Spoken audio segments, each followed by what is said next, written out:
Samantala, sa puntong ito, makakapanayan po natin si PCOO Secretary Sunny Coloma kaugnay sa assessment ng Malacanang sa midterm election sa bansa. Magandang hapon po, Secretary Coloma. Si Princess Aviva po ito. Magandang hapon naman sa iyo, Princess, at sa lahat ng ating mga taga-subaybay. Alright. Secretary, kunin lang po namin ang naging assessment po ni Pangulong Aquino sa katatapos lang po na halalan nitong Lunes.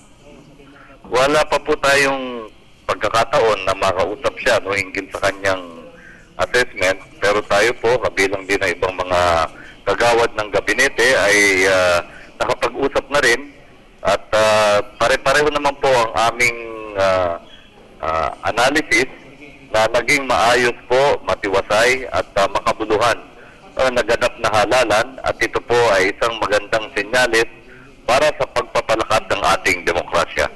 Alright, Secretary, how about naman po dun sa pagpapalabas po nito mga partial results nga po ng election, kung saan meron po bang naging reaksyon si Pangulong Aquino especially po sa pangunguna ng mga kandidato nga po ng Team Pinoy? Lahat naman po ng kaalyado ng Pangulo ay nagagalak sa naging resulta nitong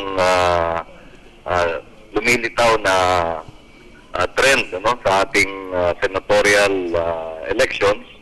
Hintayin na lang po natin yung magiging final result, sapagkat pangako naman po ng COMELEC chairman na bago matapos ang araw na ito ay may proklama nila ang mga winning senatorial candidates.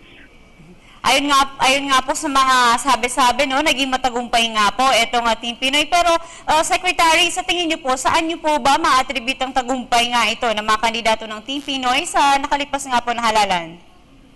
Malinaw na naman pong nilatag ng ating Pangulo yung prinsipyo na ang eleksyong katatapos lamang ay isang referendum sa kanyang administrasyon.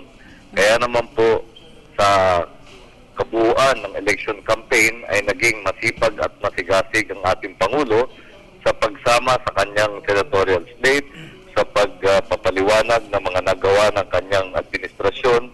Kaya't hindi po natin maalis na nakaugnay talaga ang resulta ng halalan doon sa performance and trust rating ng ating ating Pangulo.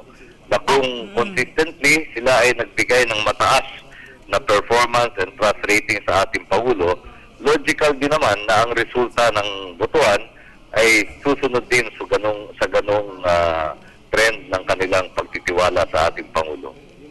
At ito po, Secretary, marami po sa ating mga kababayan na nais marinig ang sagot niyo rito po, Ano po ba ang collective vision po ng mga kandidato ng Team Pinoy na iba yung magbibigay po ng direksyon sa adhikain po ng Administrasyong Aquino? Sila po ay mga kasama sa pangkat ng ating Pangulo. Hindi lang naman po ang mga naglilingkod sa pamahalaan, sa Kongreso, sa Ehekutibo, sa mga local governments.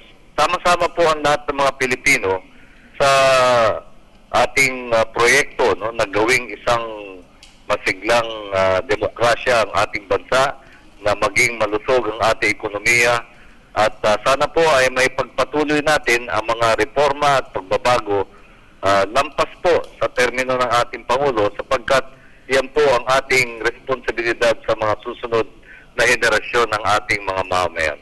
Alright, Secretary, panghuli na lang po, Ano po ba ang may bibigay niyong mensahe sa ating taong bayan sa katatapos lang po na halalan? Kailangan pong magsimula muli tayo sa ating mga ginagawang pagsulong sa programa sa reforma. Tapos na po ang halalan. Kung meron pong hidwaan o alitan sa pagitan ng ilang sektor ng ating pamayanan, kinakailangan po ay isang tabi na po natin yan, magkaisa na po tayo, at ipagpatuloy po natin yung mahalagang gawain ng pagpapatatag sa ating demokrasya.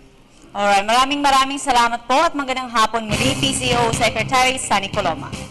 Maraming salamat din, Princess.